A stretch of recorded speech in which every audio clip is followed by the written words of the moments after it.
welcome. You are listening to another episode of the Business of Aesthetics podcast series, brought to you by our gold sponsors, MRP, Laser Up Tech, and Equa Marketing.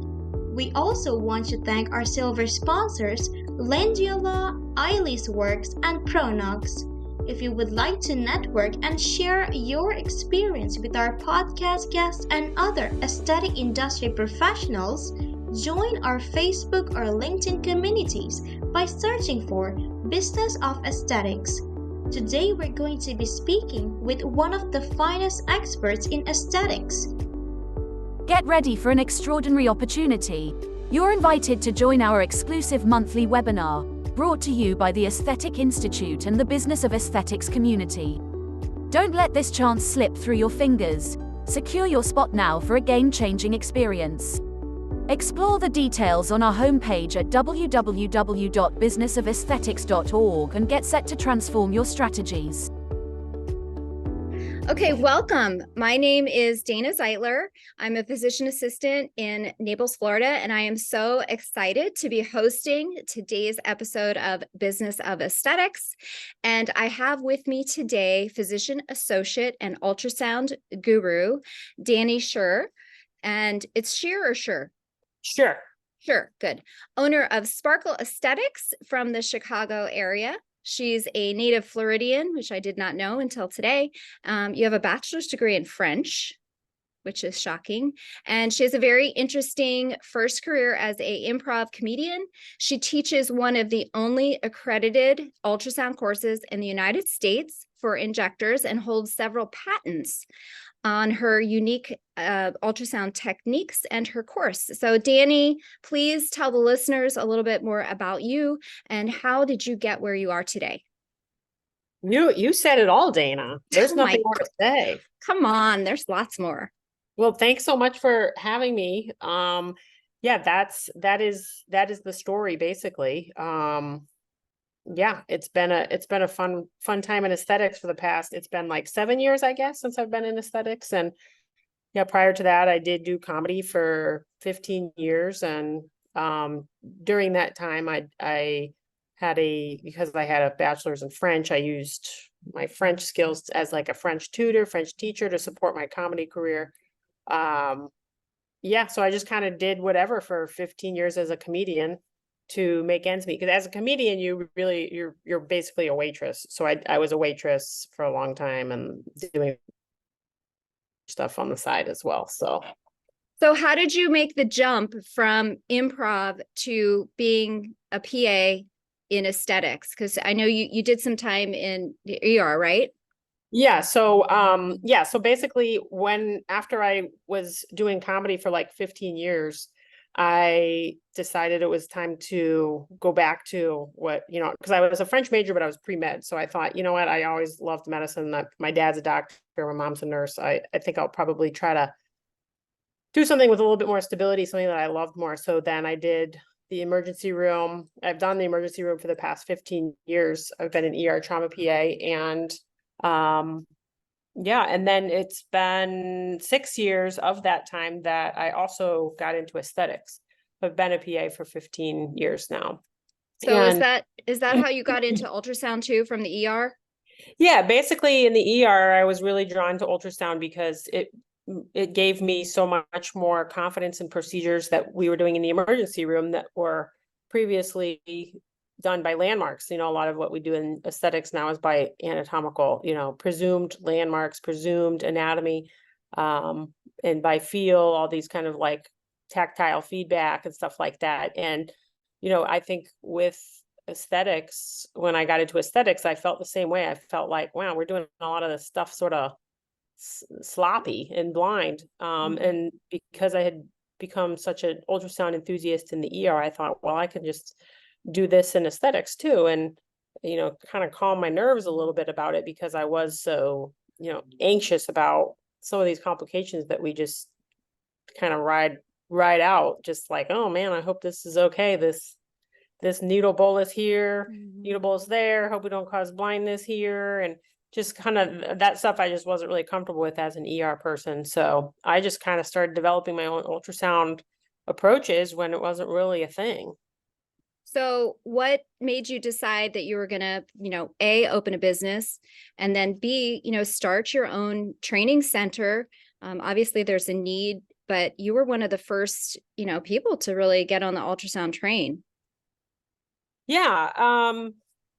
It was really kind of like organic. A lot of the things I've done in my life are sort of same principles of improv comedy, which is you just kind of see what happens. You go with it and see what happens. And that's what I've done with a lot of decisions. And I married my husband and I was like, yeah, I mean, I like him. I love him. Let's see what happens. I don't know if it's going to be a lifetime thing, but yeah, I'll marry him. And here we are 15 years later. And I'm like, yeah, I'll definitely stay with him another 30 or so.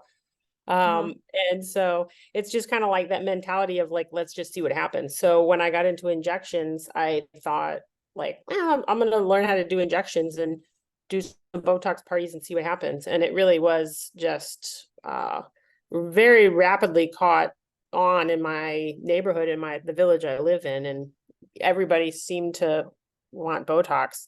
And that's all I was doing. I wasn't doing any filler. So I just kind of became this like Botox maven of Oak Park, going to people's houses, setting up shop in my own house, just kind of on the run with a little caboodle filled with needles and alcohol wipes. Oh my goodness. So so when did you open a brick and mortar? How many years ago? So the brick and mortar was now, let's see, 5 years ago, I opened a brick and mortar. And even then I was just a squatter because, my husband was not super comfortable with all these strangers coming to my house. And we had little kids and I was like, mommy's going to be in the guest bedroom with this person for about 8 minutes. And there's going to be some needles, so don't come in here. And my husband was like, this is just getting too weird. This is like the look we want for our family. And so, but I still really wanted to be a part-time ERPA. So I didn't really want to invest in a whole, building or a rental agreement or anything. So I just found a GI doctor who was gone a few days a week because she was doing colonoscopy. So I started squatting in her practice, $100 a day. I'll come in here and use your waiting room, use your secretary, use this, your sharp spin, all of it was sort of there, just very clinical and very not me, but it was still a place to get me house. But nonetheless, I got a website and put a brick and mortar address on there. And then that got even nuttier. Like that just became, it even more validated me in what I was doing. So then that just built up my business even more. That's great. And then at some point, yeah, that I did for about a year or so. And then at some point I just was like, sharing the office with somebody who's got like colonoscopy patients coming in and stuff like that. I just was like, this isn't probably the right look for my business. And so then I started again squatting with a microblader and just sharing her space because she wasn't there that often.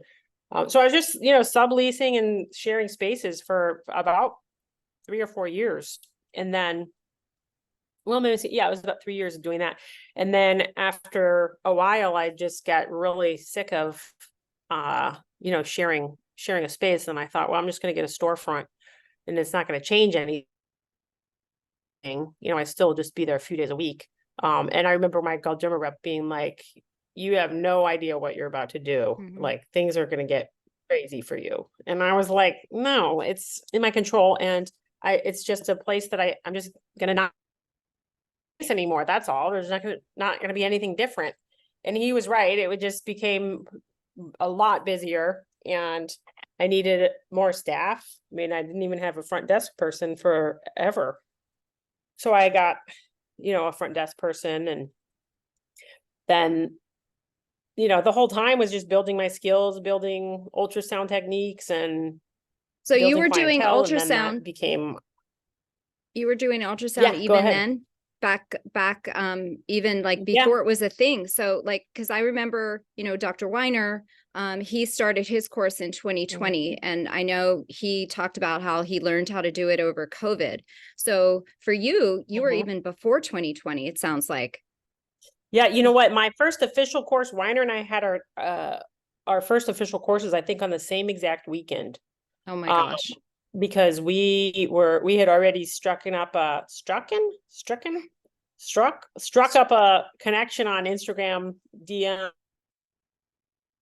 We were kind of like, hey, I heard you got this. We had gotten the same Clarius, and Clarius told us that they told, hey, you guys should meet because you two are the only people that we know that are doing this with this device, doing it on the face. So I remember, like, we started a course. I think it was the same exact weekend. But anyways, yeah, I was doing it. I mean, I was already futzing with other ultrasounds on the face in the ER. Probably in 2019 is kind of when I started doing, because I already had access to a ton of ultrasounds. So I was already playing with different ultrasounds on the face, trying to figure it out. So how often are you doing your course now? Is it like quarterly or monthly? Monthly.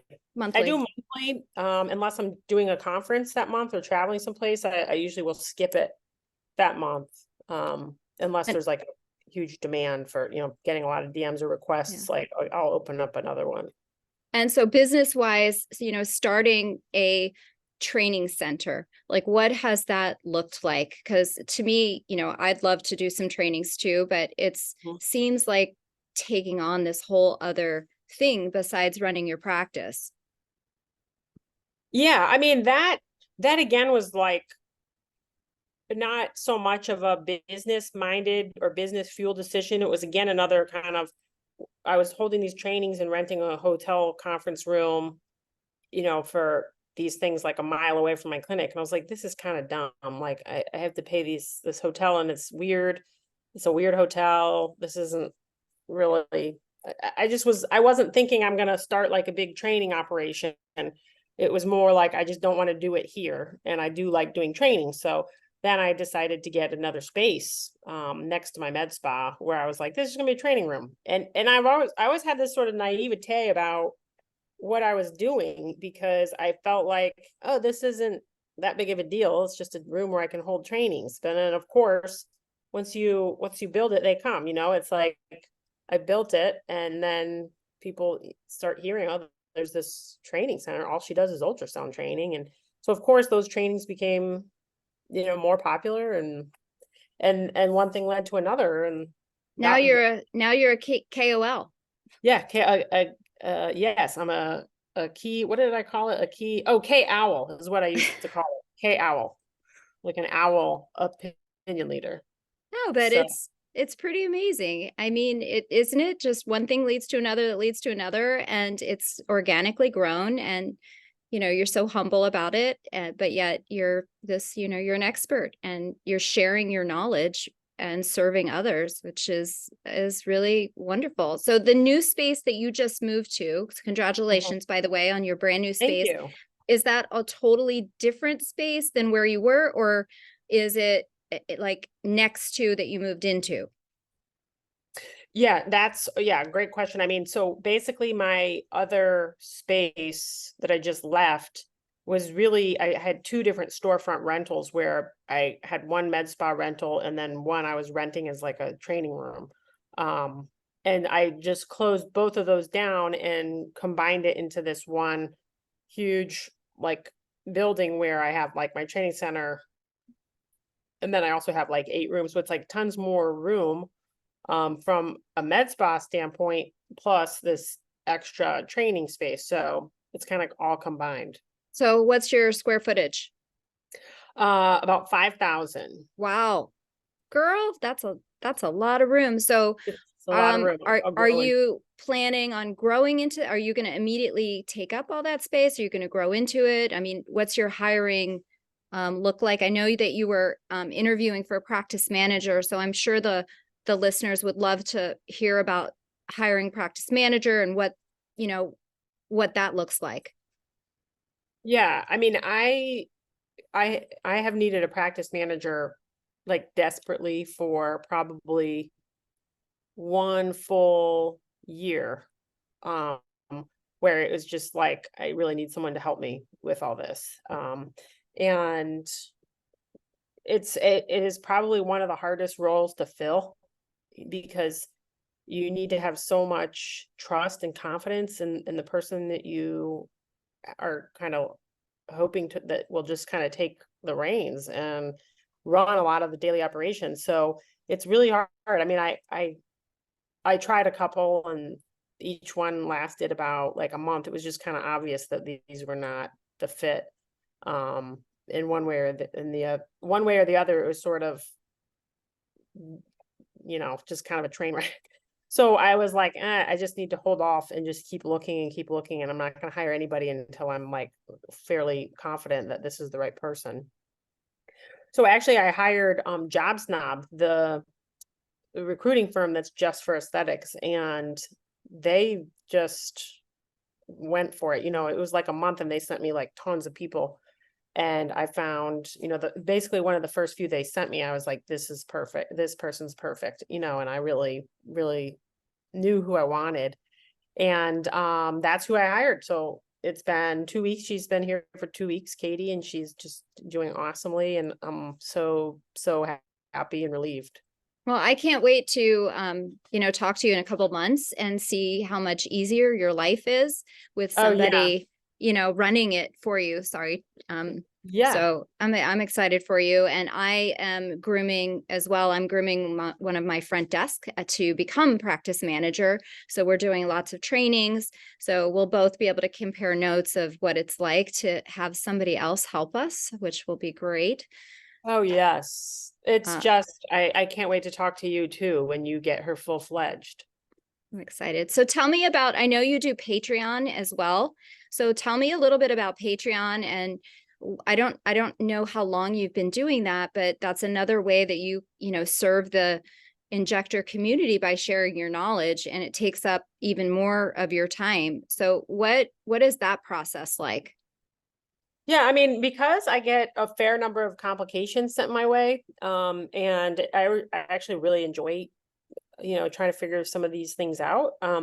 I just kind of try to, when I can, record my thoughts or record some ultrasound images or some clips on interesting cases and just kind of say what I did, how I figured it out, the outcome of it. So it's usually just like 5-minute little clips of like, oh, this is kind of cool. Here's the imaging that I found and stuff like that. But do you find that Patreon kind of feeds your training center, or gets excitement about coming to train with you in person? Yeah, I think so. I hope so. That's my, that would be my goal there. But it's also, I think, if those, for some reason, people can't afford to come train, or they just kind of want to keep their minds open when it comes to this stuff, or keep a constant flux of knowledge. I mean, Patreon people that follow me on Patreon are people who have already trained with me, and I think they're just kind of trying to keep their ultrasound brains working. Yeah. So well, I'm excited about seeing your practice grow. So you have estheticians and other injectors, or just estheticians right now? Estheticians and other injectors, yeah. So I have 2 other injectors and then 2 estheticians. And what do you think your growth will look like in the next year as far as hiring? That's a great question. And I'm gonna let my practice manager try to figure that one out. Yeah, because it's a lot of rooms to fill, right? But Yeah, it's exciting to have room for growth, though. yeah. I mean, one of the rooms is an IV lounge, and that's just like very Instagram friendly. Looks like the inside of an I Dream of Jeannie bottle. It's like pink and purple and really kind of psychedelic. And, so it's like, that's one thing that's, maybe I'll add an IV nurse that basically runs that if we have that kind of grow, or maybe hormone therapy. I'm just going to kind of see where the market and, where our sales go and try to figure it out. So somebody that's, trying to break into the industry, or, on their next level up of growth, I mean, what is your advice to, take these little leaps, take it slow, kind of just let it grow organically? Because the industry is growing so fast, it's sometimes hard to keep up. Yeah, I mean, I'm definitely kind of a go for it kind of girl and sort of see where things go. What my husband, when I said I wanted to get into a storefront, he said, well, why don't you write a business plan? And I want to see your business plan. And I was like, why? That's ridiculous. I'm just going to see what happens. Like, I can't write a business plan unless I see what happens. And then I'll know what the business plan looks like. And, I think that's like, he and I are so coming from it from different angles. I think a lot of people come from it like, I got to be organized. I got to make a plan. And I just don't do that. I kind of say, like, I'm going to do a little thing at a time and see where it goes. So I feel like you're doing a lot yeah, of the time, but I'm like you, I never had a business plan written out. I yeah. just kind of grew very slowly and very organically, but I talked to some new people, injectors that are starting new practices, and they're opening, 2,500 square foot spaces with 8 rooms right off the bat. So, it'll be interesting to see how that all works out, because I, like you, started with very small and very step by step, but the training stuff is a whole nother ball game. But you have so much experience that I think those of us who have been around for a while should share our knowledge with the newer injectors, and share these safe techniques. So tell me about the patents and naming your techniques and how that came about. Yeah, so it's like it's provisional patents where you basically, the whole world of patent law, I got real bored real fast when they started explaining things. But this is all basically like a handful of techniques like I coming up with, and my husband as an attorney was like, this is really cool. I think you should just kind of put your mark here on these things and make sure they're taught right. Just to make sure. And then, safe mapping was the name of one of them that I trademarked the name as well. Which there's a difference, and these patent lawyers will tell you all about it, and it's real boring. But the safe mapping came as sort of like a response to vascular mapping, which you hear a lot, oh, vascular map this part before you do an injection. And I always kind of thought that was overkill to vascular map. It just seemed like, well, what does that mean? You're going to chase an artery all the way around the face just to know if you can put a squirt of filler, in the chin. So I kind of said, what you really need to do is safe map it. You need to check it out, the ones that you want to put filler, and see if it's safe. You don't need to find all the arteries around there, just to see if there's any artery right underneath that spot. So it was just sort of like a simplification. And to me, it was a name that redirected injectors to stop thinking that they needed to go on this onerous journey around the face just for one quick injection site.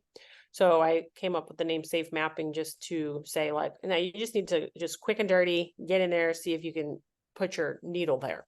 I think it's genius. I think it makes it so much simpler, and I think less intimidating to, jump into the ultrasound space. If you're thinking of it, I'm not going to take, 5 hours of my day mapping out every single vessel, but I'm going to, if I'm injecting a high risk area or an area where I just want to check out and see what's under the skin or a complication, I think it's really genius. So do you think every single injector needs an ultrasound? I'm assuming yes, but let me. I mean, that's a complicated question, because like, if they need it, that implies that they should use it. And one of the things that I don't think helps anybody is injectors buying an ultrasound if they're not going to use it. So I think every injector who is interested in ultrasound should take a course and make sure that they are going to commit to it. Rather than buy an ultrasound and just to make themselves feel better in case of an occlusion. So no, I don't think every injector needs an ultrasound, but I think every injector should consider adding ultrasound to their practice. At least consider it, run it down, maybe take a course. Do you think that's the future? Like, do you think ultrasound is like, I think ultrasound's going to really take off and continue to be more and more popular. I mean, what are your thoughts as far as the future? Well, yeah, I mean, I think it's going to continue to get more and more popular. I don't think it's ever going to become like the norm. Maybe it would, I don't know, but like I just kind of compare everything to my experience in the ER with what I remember happening in the emergency room when ultrasound became like a thing. I was already practicing as an ERPA then, um and it was definitely like a new and avant-garde thing, and now it's much more the norm, but there are still doctors, ICU doctors, ER doctors that still do central lines, subclavian central lines rather than ultrasound guided IJ. It's like you're going to always have holdouts, I think. And it takes a long time to change people's thinking and to create a new standard of care. That's a long road. Yeah. No, I'm old school in a lot of ways, but I am happy that I have my ultrasound in my office, and I have peace of mind, especially my favorite area to use it is the chin. So because I find that it's just a whole scary place in the chin. Yeah, it is a scary place. I think so. So what are some, for business wise, what are any, we're going to wrap it up, I guess, soon, because we're almost at our 30 minutes, but tell me, like, what would you advise business wise? Is there anything you would have done sooner? Any mistakes that you made that you wish you hadn't done? Oh gosh, that's a great question. I feel like I make mistakes all the time, from a business perspective. It's like that's all of us in medicine are learning, I think, business quickly in this space. I don't know. I mean, I think I probably would have read business books earlier. Now I read business books, whatever books you tell me to read, Dana, I'll try to read. You're kind of my my go-to. Like, what else do I need to read? So I wish I had read some of these books sooner, because I think I've made some mistakes that some of these books would have helped me. Yeah. And well, Business of Aesthetics has some great webinars on their Facebook page. So you should check them out too, because they've got some great advice. And hopefully, we'll be doing more podcasts talking about more business stuff so that we don't make those mistakes, Right. What about successes? What is, can you think of like your number one success or tip that kind of has helped you grow? I think the number one tip and the thing that's helped me grow the most is people I've tried to surround myself with, people that I ask advice for, yourself included. I really look up to you and a lot of other people in the industry that I think are just doing great things, practicing with integrity, trying to learn as much as possible, both in aesthetics and also from the business standpoint of it. Like, kind of coming from that humility of like, I know I've got a lot to learn, and I have a lot of like other colleagues and owners in the med spa world that I really, I don't know how I'd do it without them. These are major, to me, these relationships are major successes of like, wow, I'm so grateful I have these people I can text and be like, well, what do you do about this situation? And I've got a number of people who respond within minutes of like, here's what you got to do. This is the answer to that. And that's huge to me.